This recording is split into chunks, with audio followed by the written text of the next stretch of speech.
Proper Akida, Quran and Sunnah, Quran and Sunnah, Minhaj and Akida, actions speak louder than words, Sunnah-following kids, come with me.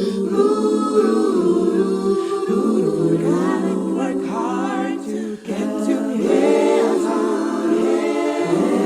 Treat the people good like the prophet would.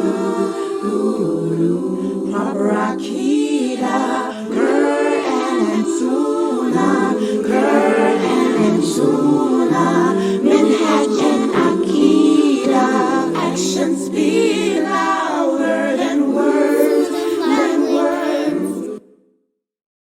This class, my first Jews Amma, written by Dr. Karim Avbuzaid, and there's a picture of Dr. Karim Avbuzaid at the top here. That top person, that's Dr. Karim. And then the other book is He Was. That's written by Sheikh Muhammad Saeed Adly. And there's a picture of Sheikh Muhammad Saeed Adly at the bottom.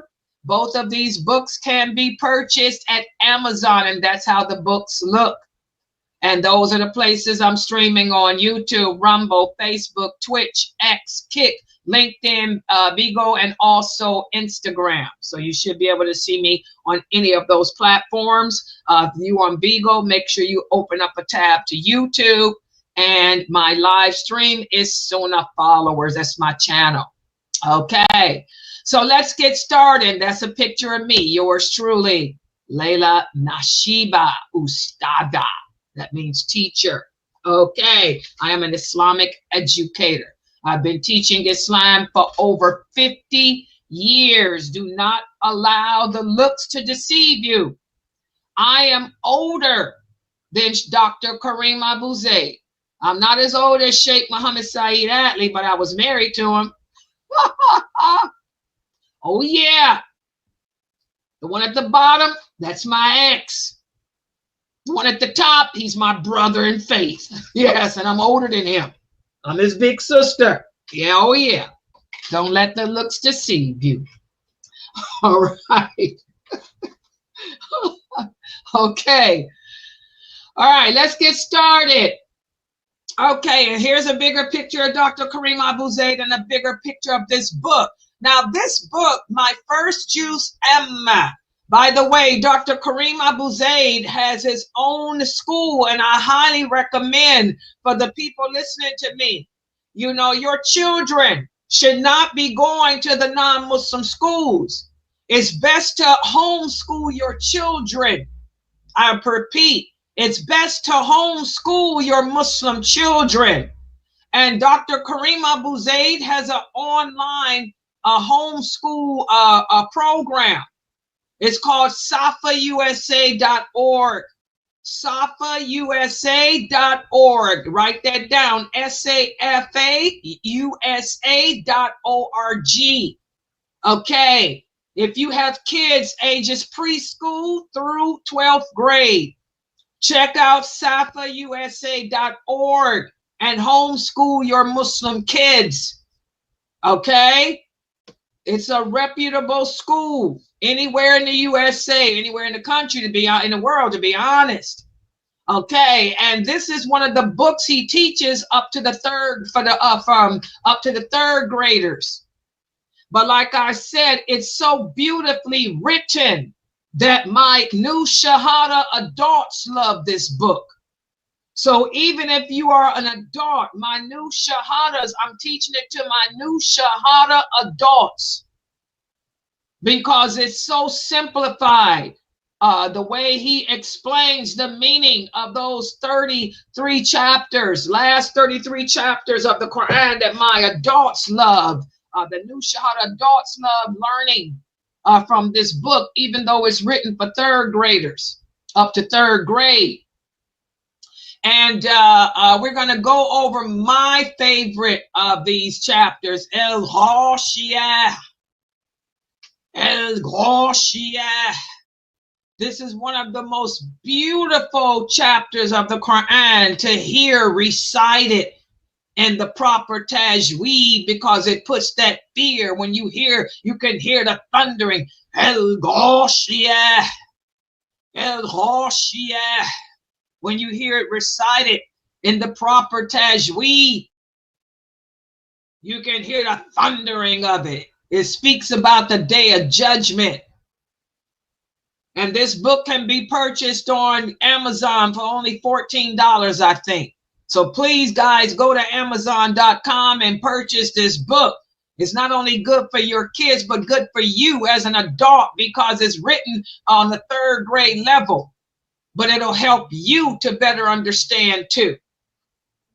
And let's review this chapter of the Quran, okay? Now, this chapter of the Quran reminds us of the day of judgment. And this chapter of the Quran begins with a question. The question, which means, have you heard about the overwhelming day?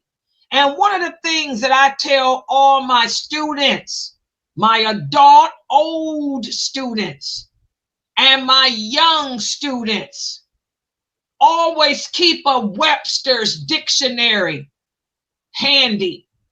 Everyone should purchase a Webster's pocket dictionary.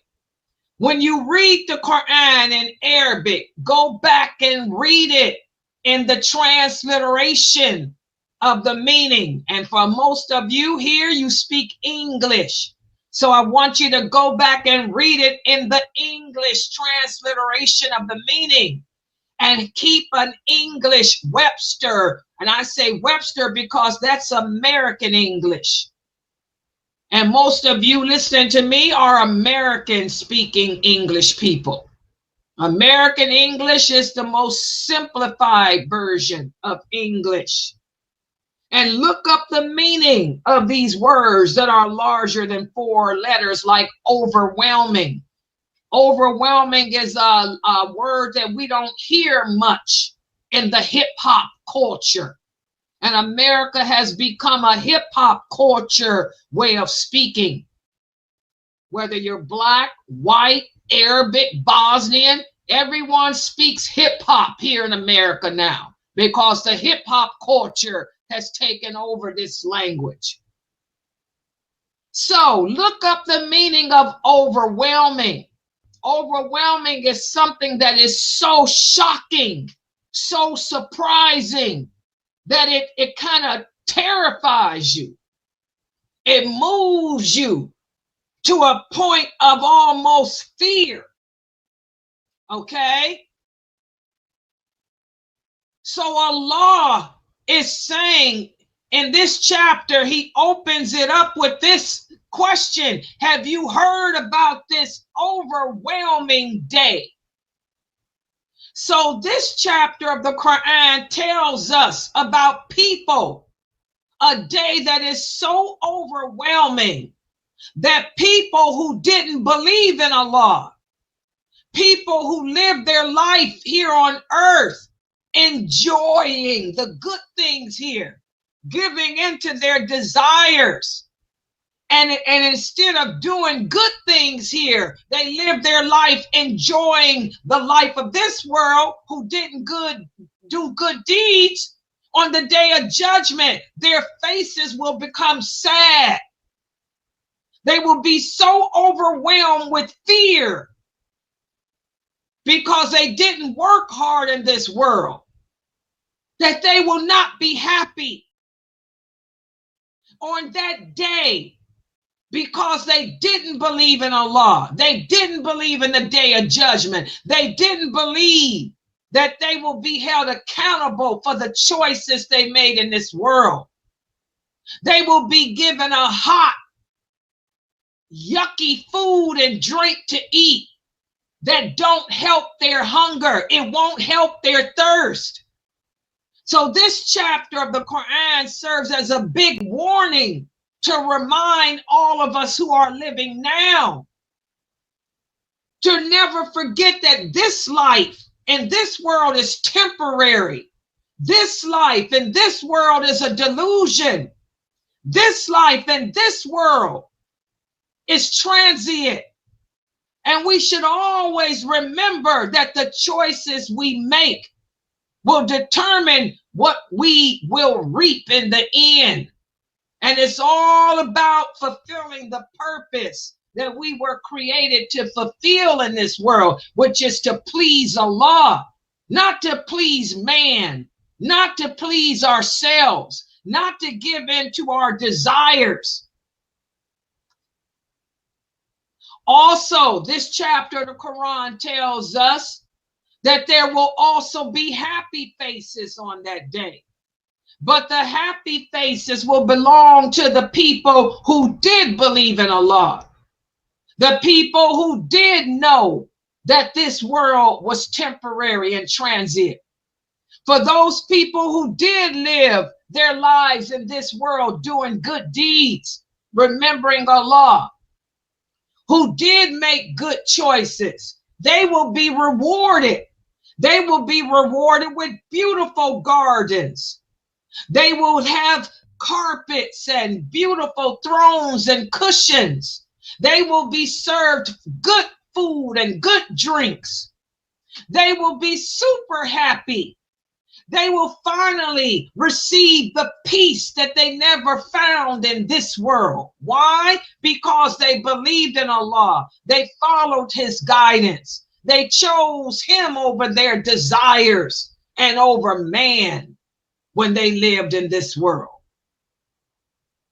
So in this chapter, Allah tells us to look at the amazing things around us, to enjoy the good things here, but to not become lost in the good things here. Remember, everything that glitters is not gold, guys. And remember that there is no power and there is no might other than Allah's. And what glitters is supposed to serve as a reminder to us of Allah's power. When you see the sunrise, it's supposed to remind us that it's a sign of Allah's power. When you see the sun set, that's supposed to serve as a reminder of Allah's power. When you look at a beautiful peacock, when it stretches its beautiful feathers, that's supposed to serve as a sign of a reminder of Allah's power. When you see the hump of a camel, when you see a beautiful horse's mane, even if you see a beautiful person, that's supposed to remind you of the power and might of Allah. All the wonders of this world, don't become lost in it. Understand that they're all signs of Allah's power. Allah made these things to show us how powerful he is. And also in this chapter of the Quran, Al Ghashiyah, Allah tells the Prophet Muhammad sallallahu alaihi wasallam to go out and remind the people about the day of judgment. And he lets the Prophet know that his job is to guide us, to remind us. But even the Prophet doesn't have the power over us. It's up to us to listen to him and do good. But our Prophet can't make us listen. And this is something that Muslims don't understand today. I listen to brothers and sisters speak on the internet about these famous personalities. Oh, we should accept this brother because he's responsible for 1 million people converting Islam. No, he ain't. Remember, there is no power There is no might other than Allah. Allah tells us in the Quran that Allah makes Muslims, not man. No one can turn the heart of another human being but Allah.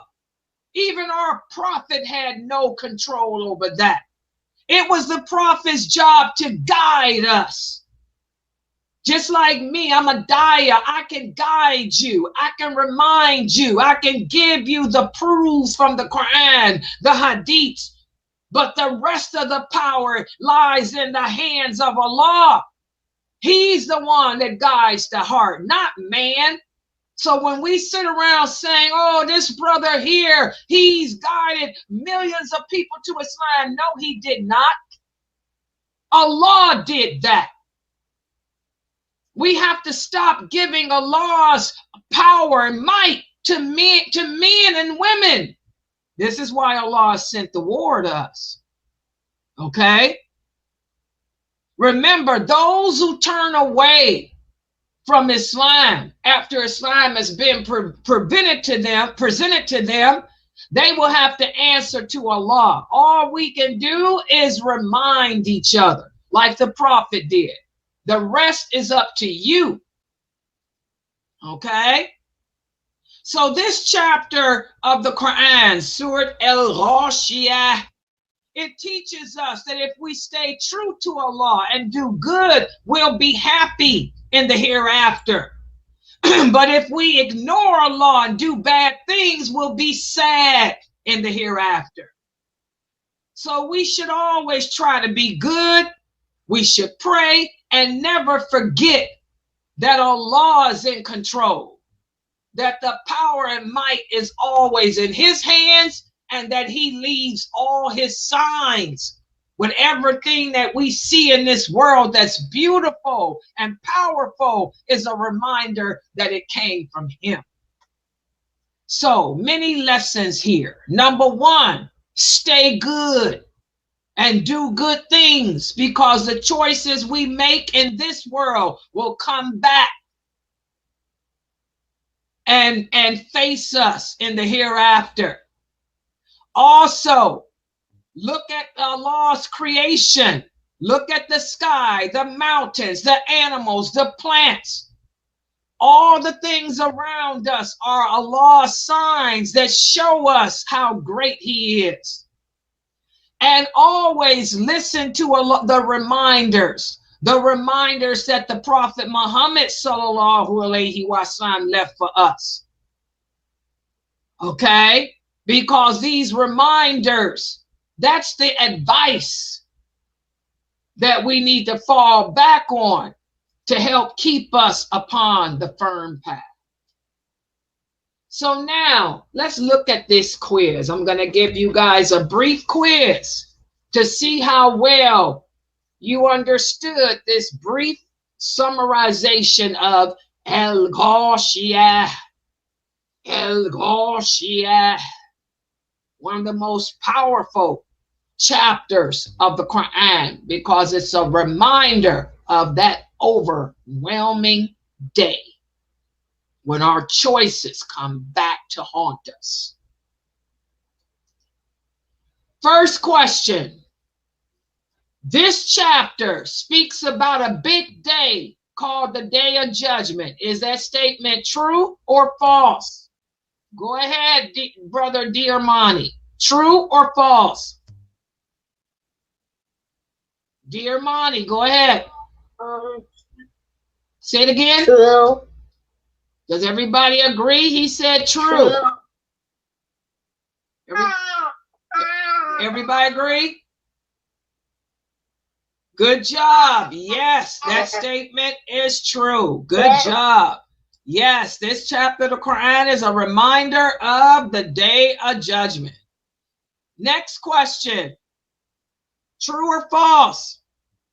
The happy faces on that day are those who did not believe in Allah. True or false? Brother Corday. Brother Corday, true or false? False. Does everybody agree? Yes. Good job. False. Yes. Good, false. Good job. The happy faces are not the people who didn't believe in Allah, but the people who did. Good job. Next question. Allah asks us to look at the camels and the mountains so we can see his power. Sister Anaya, is that true or false? Sister Anaya. True. Does everybody agree? Yes. Good job. This is true. Whenever you look at something beautiful, a flower or a pretty bird or a camel's humps or an insect or a bumblebee or a pretty scarf, just it should serve as a sign of Allah's power, Allah's might. Good job. Next question. True or false? The Prophet sallallahu alaihi wasallam forced people to believe in Allah. True or false, Sister Tahira? False. You guys agree? She said, Yes. good job. False. Nobody can force anyone to believe in Allah. First of all, remember that we don't, as Muslims, we don't force Islam on anyone. It's against Islam to force our belief system on anyone. We don't force people to convert to Islam. What about this? True or false? You and I, we have the power to make people Muslim. True or false? We have the power to make people Muslim. True or false? Sister Layla's kids. True or false? You have the power. Say it again. False. Do you guys agree? Yeah. Good job. False. Yes. None of us have the power to make anybody a Muslim. I can't make nobody become Muslim, neither can you. Only Allah has that power. Next question. The sad people on the day of judgment will drink from a boiling spring in paradise. True or false?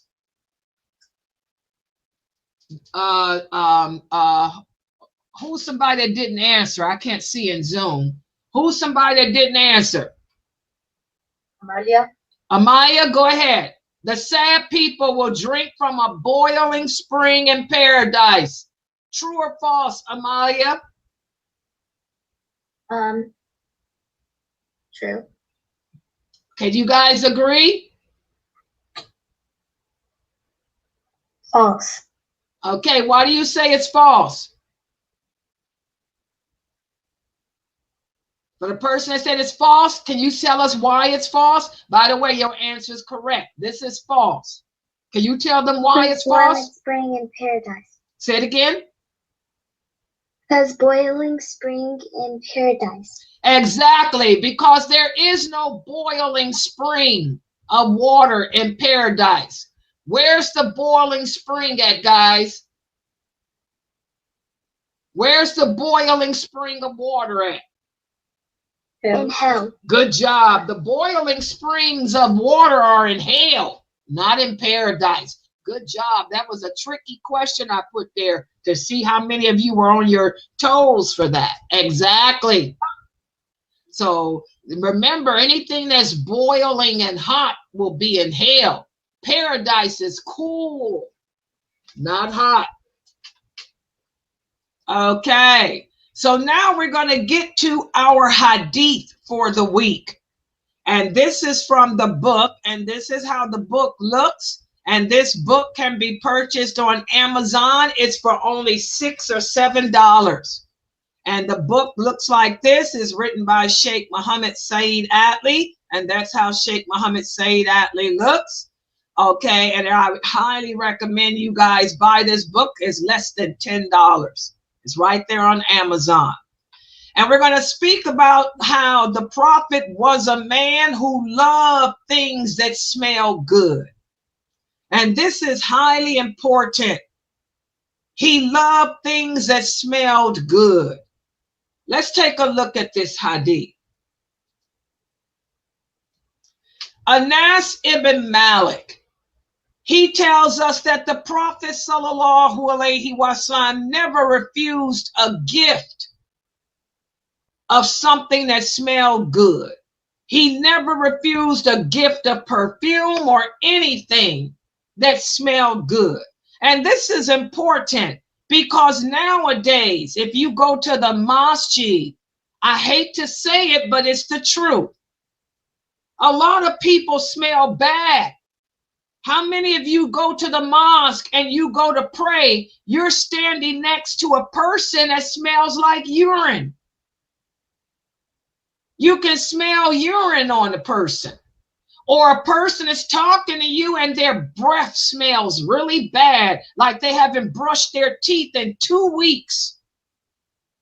Or, you know, a person gives you a hug and their hair stinks. You can smell the bad smell of their hair underneath their hijab.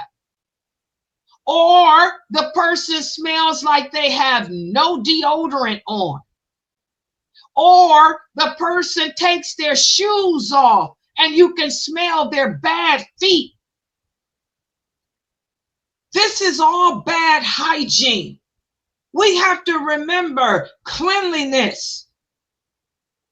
Allah tells us in the Quran, there are 2 types of people whom he loves more than any other people. The person who keeps himself clean and the person who repents. Allah doesn't like bad smells. That's why the masjid is supposed to be clean. The masjid is supposed to smell good. The prophet used to keep incense and perfume in the mosque to keep the mosque smelling good. The Prophet sallallahu alaihi wasallam used to oil his hair every day. That's why dreadlocks are haram. A lot of you Muslims, you have no allegiance to Islam. Your allegiance is to pagan culture. A lot of you African Americans, instead of your allegiance being to Allah, to the Prophet, to the religion of Islam, your allegiance is to African culture, is to Jamaican culture, Jamaican Rastafarian. Rastafarians are kafirs. They're not Muslims.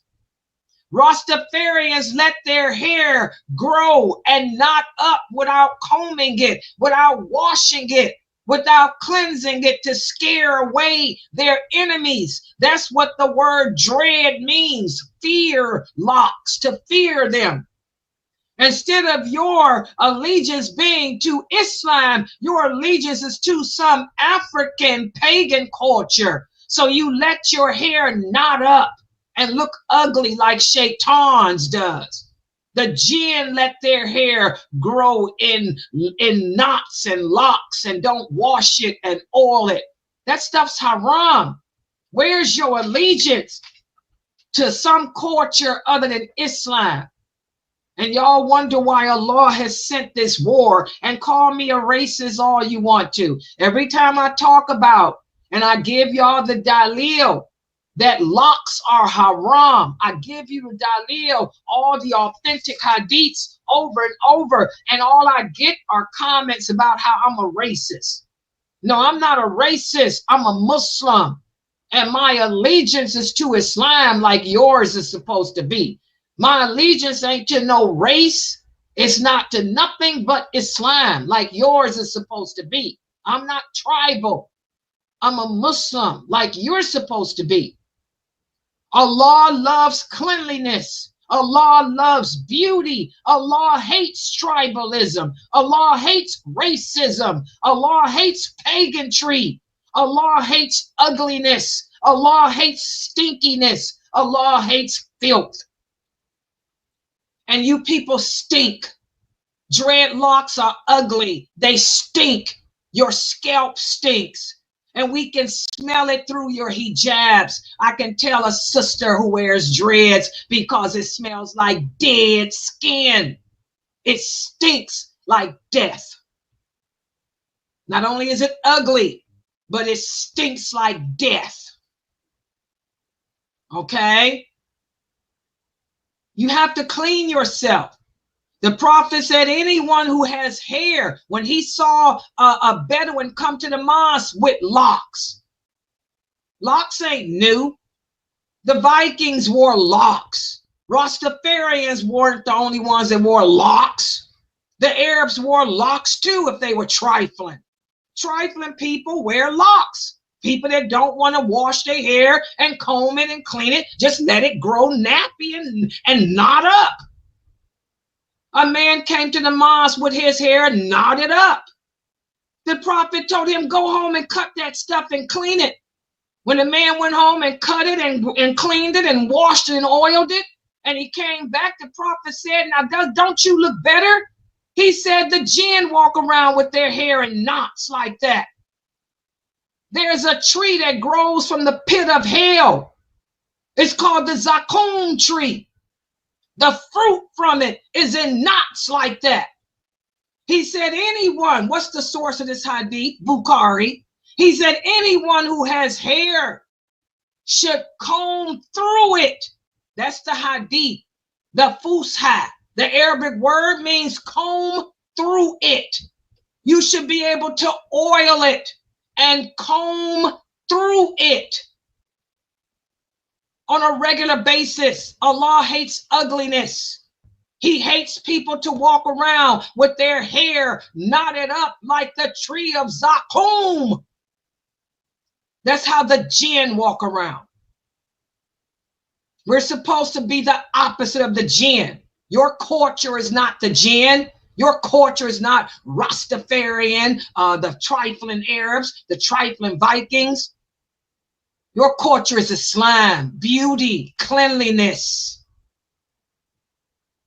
Muslims, get it together. Y'all wonder why Allah has sent this war to us. Whenever we deviate away from al-wala, wal-bara, that's part of the shahada.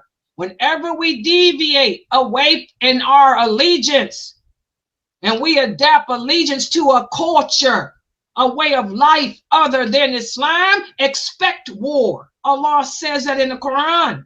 Expect for him to send war to us. We've deviated away in our allegiance. It's simple. Get it together, Muslims. The Prophet Muhammad never refused a gift of something that smelled good. If he were living today and saw how you Muslims walk around stinking with your hair knotted up like that man, that Bedouin that came to the mosque all the time,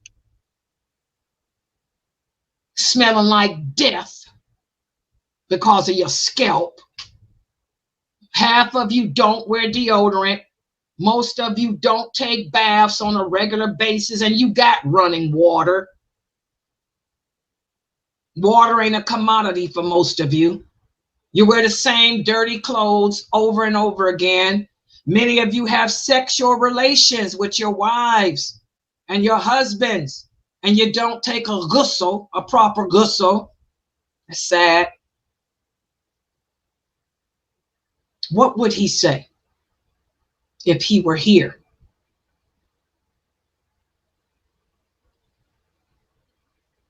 Now, for Muslim women, you cannot put on perfume and go outside your house around men, because any woman that puts on perfume, deal with that, moderators.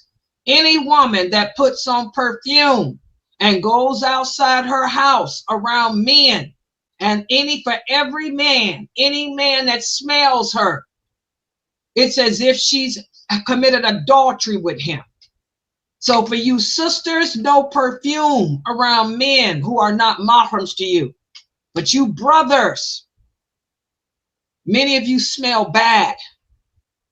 You sisters smell bad too.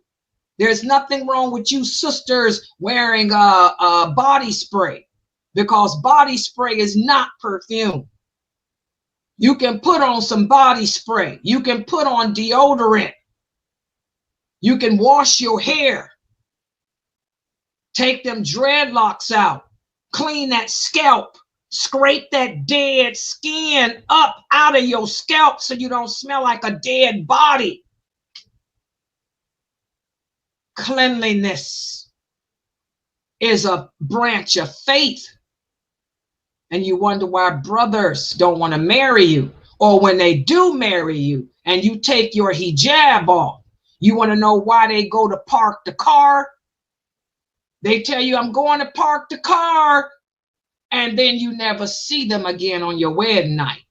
That's why, because of those dreadlocks in your head.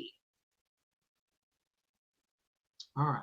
So that's our hadith for this week. I want y'all to ponder that. Cleanliness, perfume, sweet smelling. You should smell good. Your house should smell good. Smell good, not smelling bad.